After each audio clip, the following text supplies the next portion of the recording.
sigang damdamin na na na na na na na naguguluhan. Yo, shoutout guys. Another tutorial tayo, another song. So, ang kanta ay mula kay Zach Tabudlo ulit. At ang title ito ay Naguguluhan. So, two version ituturo natin, two version. No K-po at mamaya mas pinadali with K-po version per spread. So, mamaya, abangan nyo lang sa mga naghanap ng medyo simple. Unahin muna natin ang no K-po kasi karamihan naman sa atin ay walang mga kapo, no? So, start tayo agad.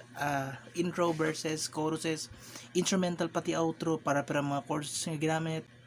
Ang mag-iiba lang ng konti ay sa pre-chorus at bridge part, no? So, abangan nyo lang, no? So, eto muna. No K-po version na no K-po. Pakita ko muna.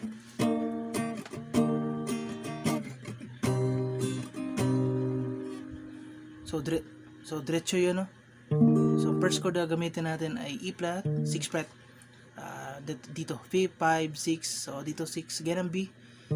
Pero, dito nga sa 6 fret, no? Yan. So, 6 fret yan, 6 fret. Then, second chord ay C minor. So, ganun B minor sa 3rd fret naman yan, 3rd fret. Okay? Then, G sharp. So, third chord ay ganang F pero 4th fret, G sharp. And then strum ito. Down, up, down, up, down, up, down, up, down, up, down, up. So, yan ang strumming pattern natin, no?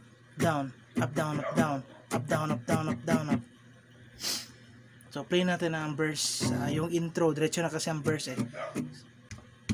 So, kanta, pasok si Zach.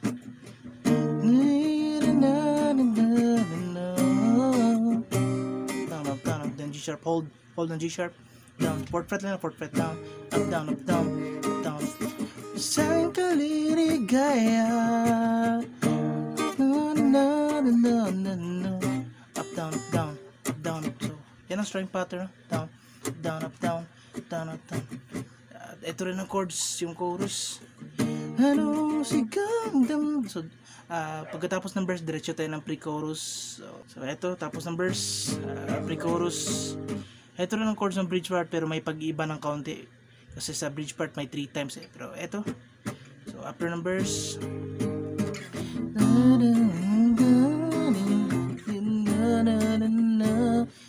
So, first chord ay F minor. First fret yan, F sharp minor. First fret lang yan, no? And then second chord ay 3rd fret, same position of fingers pero this time 3rd fret. So G sharp. And then second line F minor. And then B flat. So ganun B, first fret. So yan ang chords ng pre-chorus na play natin ulit. Pre-chorus. Then second line back F minor.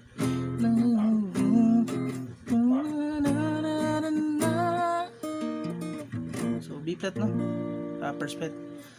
Then chorus, same chords yung kina. Ano sigang damdamin naguguluhan. Repeat, no? Repeat lang yung chords na yan. At merong part, no, sa ending ng chorus, so kung kaya nyo. Ito ang chords, oh. Pwede naman, hindi na natin i-add yan. Pwede naman, hold lang G sharp, no? Diretso tayo ng bridge part, no? Ito, bridge part na naman tayo.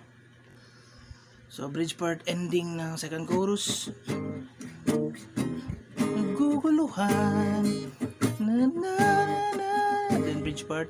So, bridge part ay same chords ng pre-chorus pero this time ay 3 times ang F minor at G minor, no? So 3 times na. So play lang natin. Naguguluhan, ending ng second chorus. Then F minor rin pa rin yung sa pre-chorus. Nasa screen naman ng chord, nasa screen naman. Sundan nyo ng 3 times ang first 3 lines. 3 times.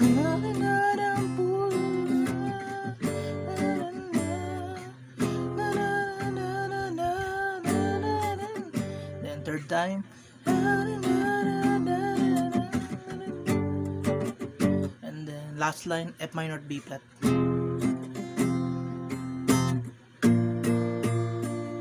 So nasa screen naman, no? At kaya na bala mag timing. Tapos niyan, instrumental part. Ulitin lang yung chorus chord. Ito. And then, yan na lahat, no? Repeat na repeat lang mga chords lang. Instrumental, yung chorus chords ang ginamit eh. Repeat na repeat lang yan. So, diretso tayo sa with capo version naman. So, with capo version, first fret. Ito, mas madali ito.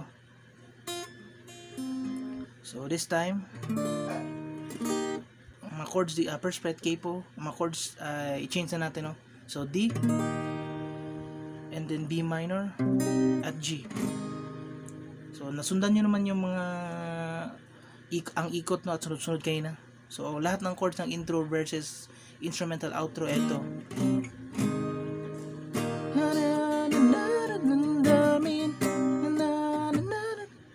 Nagulo ka, hold on G.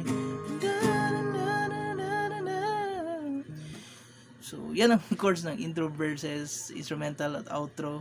Then, ang bridge, pre-chorus naman, yung kay this time, eto naman. So, F minor,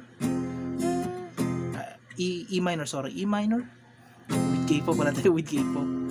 Then, F sharp minor, pre-chorus, then A. So, mas madali, di ba? E minor, F sharp minor, ito bar chord tayo. Then A. So, nasa screen naman ang pre-chorus. And then, diretso tayo ng bridge part. Ito pa rin ang chords. Pero, yung sinabi ko na, kung nga, mag 3 times na, no? Bridge part, play natin na.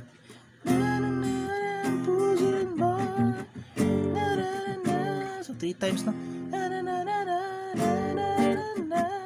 So, final. Then, E minor at A. Then, repeat lang chords.